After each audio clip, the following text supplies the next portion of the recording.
Yeah, I'm getting it out of the way right now. I will just get this completely out of the way right now.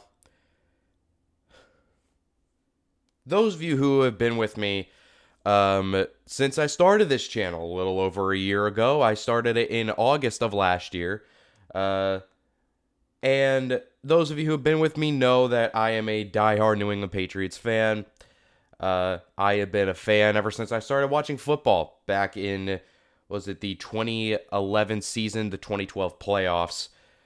And my first ever game I watched was with my dad uh, in on the TV in his kitchen, where we watched the Patriots destroy the then Tim Tebow led Denver Broncos in the divisional round of the playoffs. And that was my introduction to football. That was my introduction to Patriots football.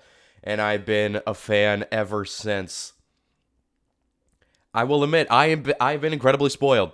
I have been ridiculously spoiled. Most, if not all, Patriot fans that have been with us, been with the team throughout that 20-year span, forever how long, we've been ridiculously spoiled with all the greatness of Brady and Belichick and Super Bowls, and it was a guarantee every single year that we would win the AFC East and make it as far as at least the AFC title game. It was we were spoiled for many years, and for the first 10 or so years of as being a football fan, I was spoiled. And ever since Brady left, we have fallen on hard times. Uh, we've had a couple losing seasons, though seasons where they are losing, but we fell one game under 500 in both those instances. One playoff appearance where we got shellacked. But I was always holding out hope because I am an optimist when it comes to this team. I am an optimist when it comes to football. I look at this team and what it's done over the past couple of years, and I say, okay, if this thing goes right, if there's certain things that go right, this team could be competitive and they could be really good.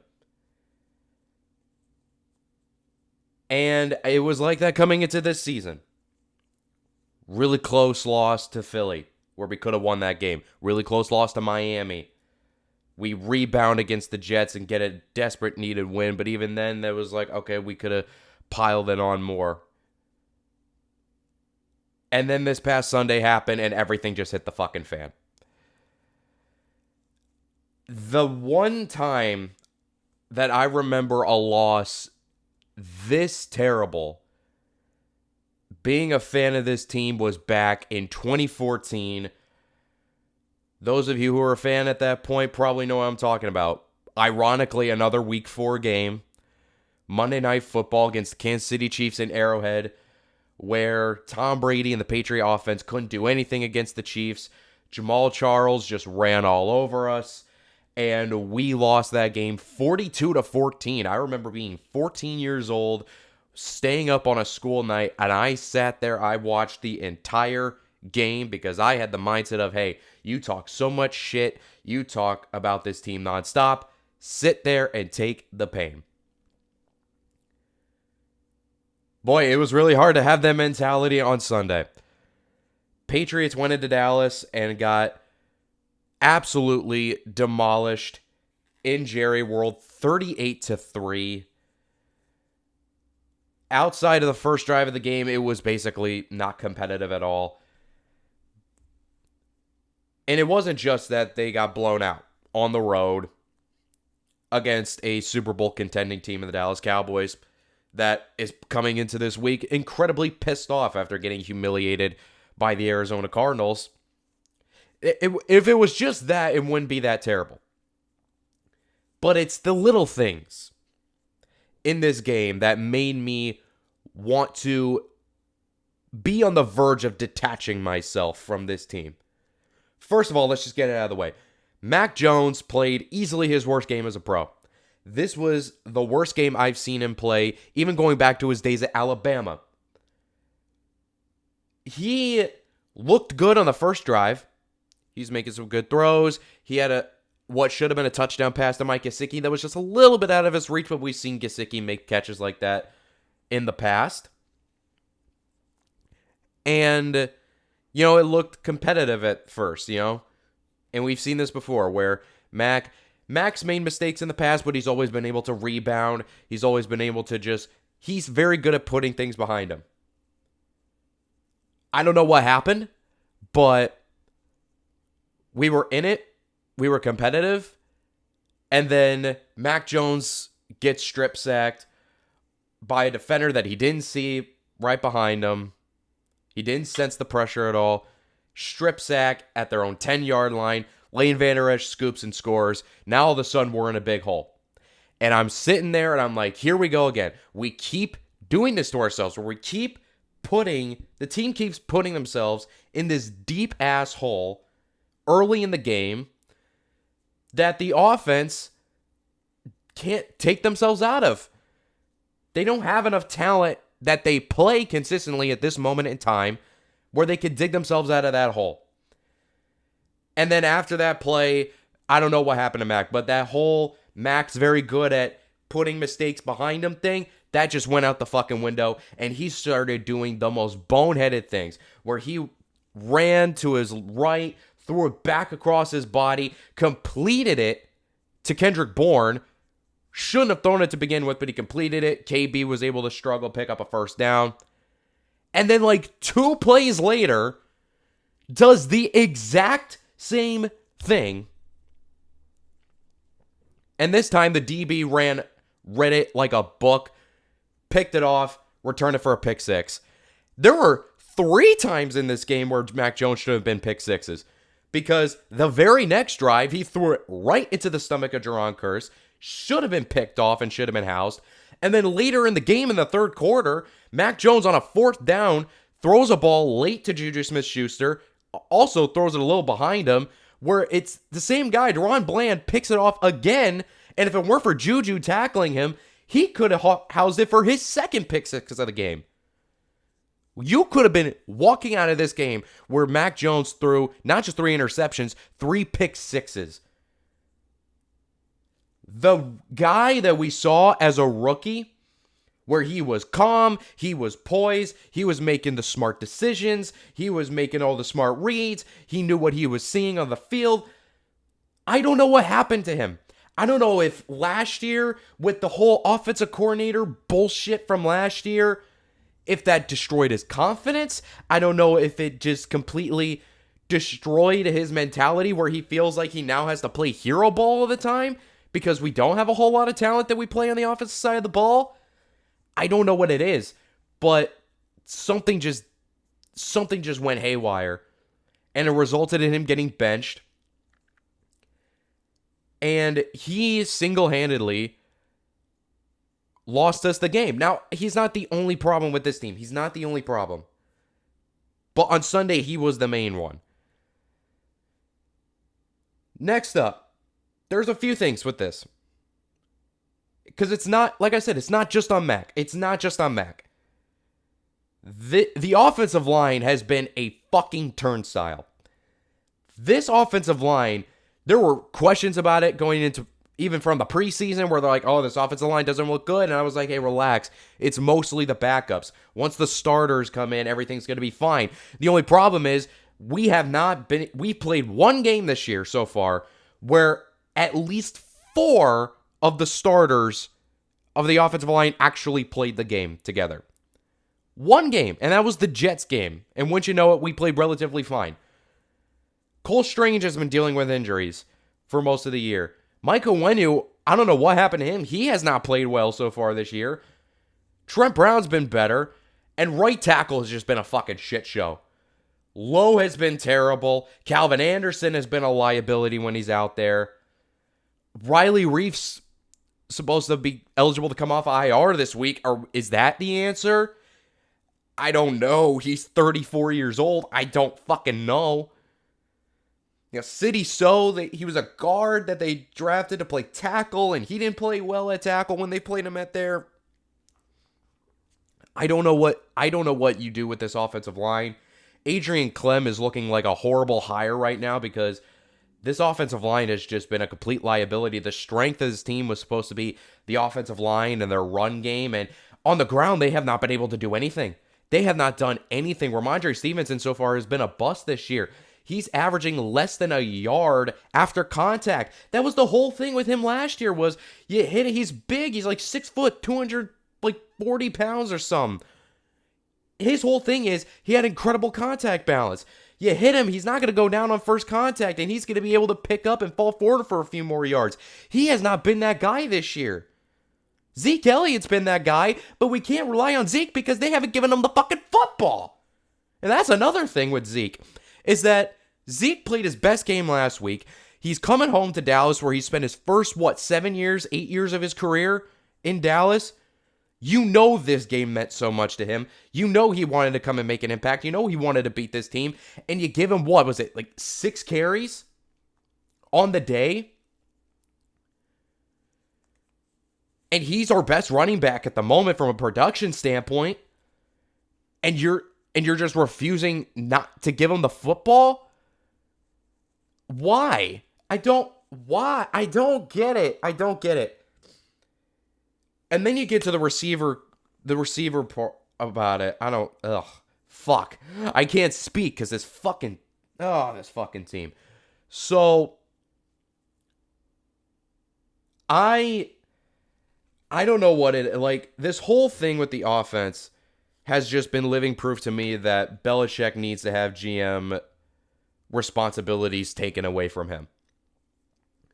Because he has, and it's not just this past few years, he has done this throughout most of his time as a GM.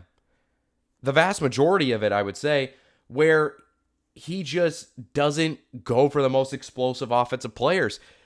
I mean, yes, every now and then he'll go after a Randy Moss. Yes, every now and then he'll go after a Josh Gordon or an Antonio Brown.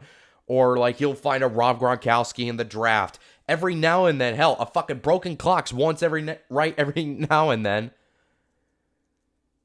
But for the most part, it's just his ability to scout receivers and find receiver talent is not good. I mean, you look at the guys that get the vast majority of snaps at the offensive side of the ball. From a pass catching standpoint, you have your 2 tight ends, Hunter Henry, who's all reliable. There's nothing wrong with him. And then Mike Gesicki, who is he's a big body, tight end. He's a tight end listed as one, but he's basically a big body slot receiver. That they also have blocking him most of the time. And that's a mark against Bill O'Brien for not using him properly. And then, but for the most part, the tight ends is not that big of an issue. But you look at the receivers, Kendrick Bourne, thank God for him. I don't know what the receiver production would look like if it weren't for Kendrick Bourne. And even he is incredibly inconsistent. And then the next 2 guys from a snap count perspective after him, Devontae Parker, who they extended in the offseason, that I still don't understand why they did that, because he's he's not a vertical threat, but he's like a 50-50 ball winner that is inconsistent at that. And he has injury issues. Hell, he started the year on the injury report. And then Juju Smith-Schuster, I completely forget he's on the team half the time. Juju has done nothing on this team. They gave him the exact same contract that the Raiders gave Jacoby Myers. I would kill to have Jacoby back on this team instead of Juju. At least with Jacoby, we know what we're going to get. At least Jacoby, we know, if it's 3rd down and we need a big, huge catch to keep the chains moving, Jacoby was that guy, and that was Mac's guy. Mac knew if I need a big play where I know I can get it to a guy that I know he could catch it, Jacoby's that guy. He's not there anymore, and he doesn't have enough of a good chemistry with Juju for him to be that guy. He's been a complete non-factor. So far, that contract looks horrible. And then the younger guys, why is Demario Douglas only getting 18 snaps in a game? In a game where we're losing by so much. Why is Demario Douglas getting benched because he fumbled 1 time in a primetime game against a good Dolphins team? He fumbles 1 time and then doesn't see the field again on offense. Why? Why is Kayshon Boutte a constant healthy scratch? Why? Because he couldn't keep his feet in bounds 2 times in the opening game? He's a fucking rookie. He'll learn. Thank God Tyquan Thornton's coming off of IR this week. Thank fucking shit for that.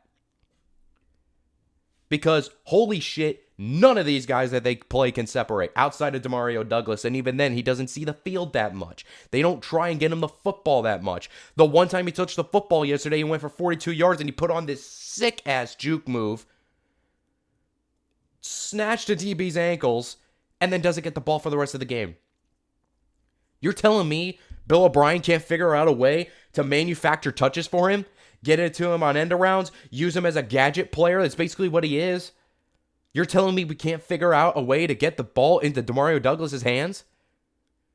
You're telling me Kayshon Boutte fucked up so bad in the first game of the season against Philadelphia that he's not allowed to see the field anymore? What? Like, I'm happy Tyquan Thornton's coming back off IR this week. He should play at least. At least I'm hoping so. But even then, it's like, are they going to use him at all? Or are they just going to use him on fucking 4-yard hitches or 9-yard curl routes and not use him as a deep threat that he is? Like, I don't fucking know, man. Why are we have, like, everyone's saying, like, they don't have talent. They don't have any guys that can be explosive playmakers. They do. They do have guys that can be explosive playmakers. They just don't fucking play them. They don't play them and play the guys that don't do shit. We have now gone back-to-back weeks where the top receiver on the team has we are going 2 straight weeks where only one guy on the offensive side of the ball has more than 2 catches a game. Back-to-back weeks where only one guy on the offense is getting 2 or more catches.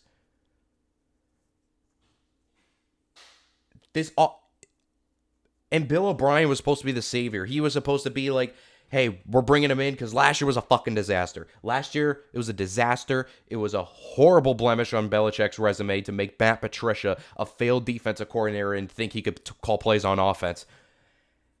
And Bill O'Brien was coming in as a real OC. He's going to turn this ship around. Yeah, there's been improvements. When they actually have gone into the red zone, they look like a more efficient team. The problem is they can't get into the fucking red zone most of the time. And that falls on Bill O'Brien. And I don't know what else to do. I don't know what there is to do because you have a quarterback whose confidence looks shot. You have an offense that doesn't have any explosive playmakers and doesn't play the ones that can be explosive. The offensive line is in shambles and can't stay healthy. I don't know what you do. Like, I don't know what the answer is.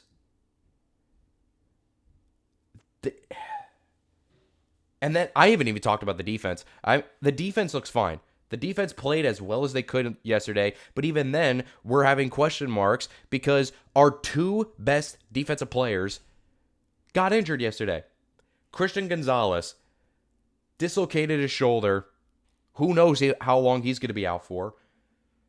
And then Matthew Judon, late in the 4th fucking quarter, no less, in a blowout loss where there was no shot in hell we were winning,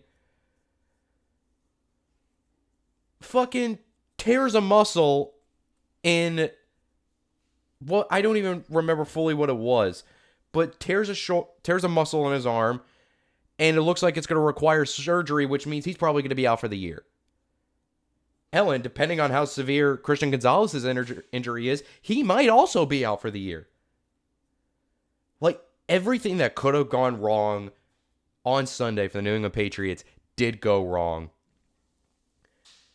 And they got New Orleans at home, and my God, they fucking need to get a rebound.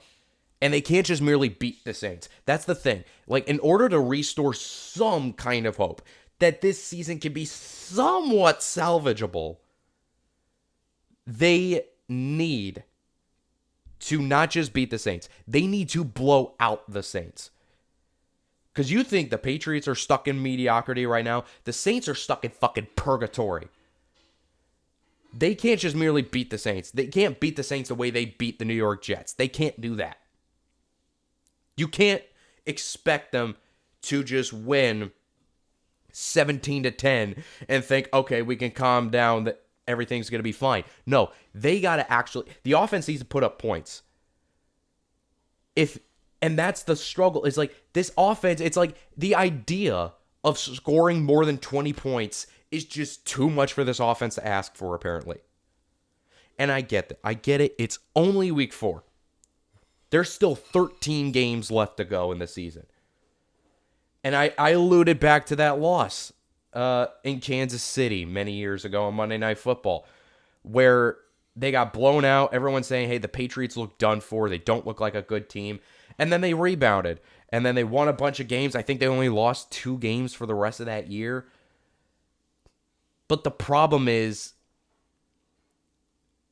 I don't know if Mac Jones is not Tom Brady. Nobody will ever be Tom Brady. And expecting Mac Jones to be Tom Brady, and that's the thing. It's like almost like I try not to do this hot take shit, but it's almost like Bill Belichick has this arrogance as a GM where he thinks that because Mac performed so well as a rookie, that he's like, okay, I could just do the same exact thing where I could just put anybody out there on offense and we'll be fine because Tom did it for so many years. We won Super Bowls with Tom throwing it to guys off the street. Who's to say Mac can't do the same? Yeah, because Mac showed you on Sunday why. Because when you get into a big deficit and he gets in his own head, he starts doing boneheaded shit like that. Mac Jones is not Tom Brady. Stop treating him as if he's Tom Brady. And look, I want to be an optimist. I do genuinely believe at some point they will turn the season around. There's still a lot of weeks left. But they gotta show me something. They have to show me something. They gotta show the fan base something to say that this season can be salvageable and they can at least compete if they can get to the playoffs. They gotta show something. Because right now this team looks fucking dead in the water. They look like a lost puppy wandering through the fucking Sahara Desert and nobody knows what the fuck to do.